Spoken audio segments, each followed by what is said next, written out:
Olá! Bem-vindos a mais uma análise aprofundada aqui das decisões do Supremo. Hoje o foco é o informativo 1165 do STF. Tem bastante coisa. Direitos sociais, competência legislativa. Sim, serviço público, eleitoral, tributário.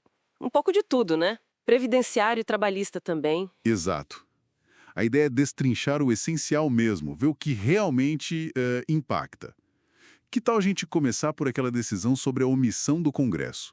Me pareceu bem significativa. Ah, sim, com certeza. O STF reconheceu que o Congresso está demorando demais, está em mora, né, para regulamentar a participação dos trabalhadores na gestão das empresas. É um direito que está na Constituição desde 88. Nossa, desde 88? Mais de 35 anos esperando? E agora? Agora o STF deu um prazo, fixou 24 meses para a lei finalmente sair do papel. Um puxão de orelha, então. E essa questão de limites apareceu também na divisão de tarefas entre União e Estados, né? Teve casos sobre isso? Sim, sobre a competência do governo federal para iniciar cursos para preparar o aluno para o mercado de trabalho, enquanto o Estado deve trabalhar a questão transversal. Uma lei de Rondônia que tratava da profissão de bombeiro civil E aí? foi declarada inconstitucional. O Supremo reforçou: quem legisla sobre condições para exercer profissão, direito do trabalho, isso é coisa da União. Competência privativa mesmo. Entendi. Artigo 22 da Constituição, né? E outro caso era sobre voluntários no Ceará. Isso, serviço voluntário no Ministério Público de lá. Nesse caso, a lei estadual foi validada. Ah, foi. Mas imagino que com alguma condição. Exatamente, com condições bem claras. Os voluntários não podem, de jeito nenhum, substituir servidores ou membros do MP, sabe? E tem que respeitar as regras gerais federais, tipo a lei do voluntariado. Foi preciso dar aquela interpretação conforme a Constituição. Ah, para ajustar a lei e garantir que ela não invada a área federal ou as funções do próprio MP. Entendi. Mudando um pouco de assunto, direito eleitoral. O que tivemos de relevante? Teve uma análise interessante de uma decisão do TSE. O Tribunal Superior Eleitoral tinha validado uma convenção partidária, mesmo ela sendo presidida por alguém que estava com os direitos políticos suspensos. Ué, mas pode isso? Um partido reclamou, né? Reclamou, sim, alegou que isso era uma mudança de jurisprudência de última hora, violando a regra da anualidade eleitoral, aquela do artigo 16. E o STF? Concordou com a reclamação. Não rejeitou. O argumento do Supremo foi que não existia, na verdade, uma posição anterior, firme, consolidada do TSE sobre essa situação específica. As decisões que existiam eram ou sobre outros casos ou muito isoladas. Sem essa jurisprudência anterior clara, não dá para falar em viragem que surpreenda os partidos ou afete a segurança jurídica. Faz todo sentido. Se não tinha regra clara antes, não tem surpresa. Ok. E, voltando à administração pública, como ficou a questão das parcerias com organizações sociais, o terceiro setor? O STF validou uma lei de Minas Gerais.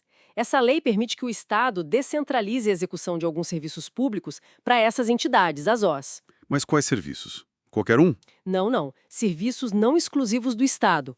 O exemplo clássico é a saúde, né? Mas a validação veio com uma série de exigências, claro. O processo de escolha da OS tem que ser público, Exato. objetivo, impessoal. Transparente. Isso. E com fiscalização forte do Ministério Público e do Tribunal de Contas. E, muito importante, sem ferir a participação popular que já existe no SUS. Entendi. Muita cautela aí. E ainda na esfera estadual, mas agora em tributos. Teve um caso de ICMS no Rio de Janeiro, certo? Algo sobre favorecer produtos locais. Exatamente. O Supremo julgou inconstitucional uma lei do Rio. Ela tirava do regime de substituição tributária do ICMS aquele em que o imposto é pago lá no início da cadeia, apenas alguns produtos, tipo água e leite, que fossem fabricados dentro do estado do Rio. Ah, claramente para beneficiar a indústria local. Pois é. Foi visto como uma violação direta da isonomia, daquela regra que proíbe discriminar produtos pela origem, sabe? E da neutralidade fiscal.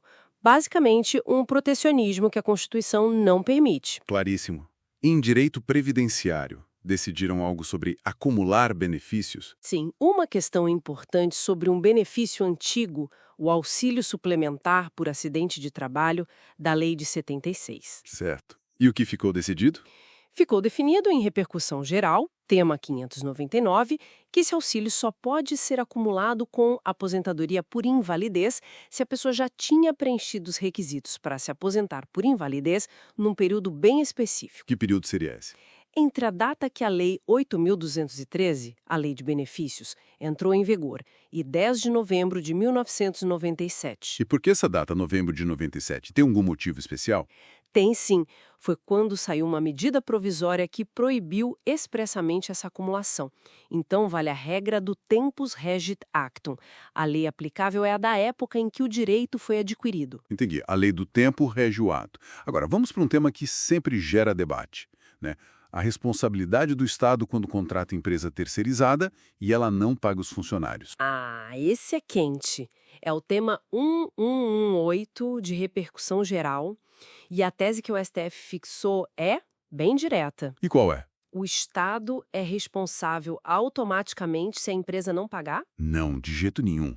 A tese diz que o ônus da prova, quer dizer, quem tem que provar que a administração pública falhou na fiscalização do contrato, a tal da culpa em vigilando, é o trabalhador.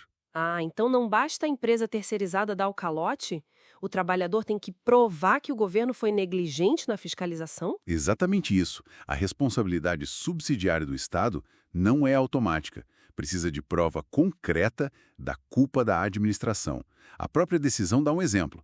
Vai ter culpa se o órgão público foi avisado formalmente pelo sindicato, pelo trabalhador de que tinha irregularidade e mesmo assim não fez nada, sabe? Foi omisso. Entendi. Mas a decisão também fala dos deveres do governo, né? Sim, reforça que a administração tem que exigir garantias da empresa contratada, verificar se ela tem condições de cumprir o contrato, fiscalizar o pagamento dos direitos trabalhistas. Olhando o conjunto dessas decisões, né, fica claro um esforço do STF em delimitar bem os papéis e as responsabilidades, seja do Congresso, dos estados, da União ou da própria administração nos contratos.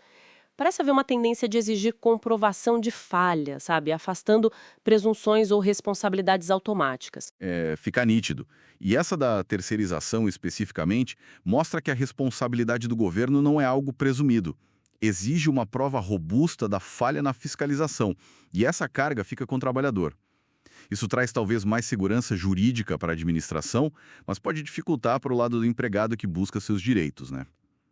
Bom, fica aí uma reflexão para a gente.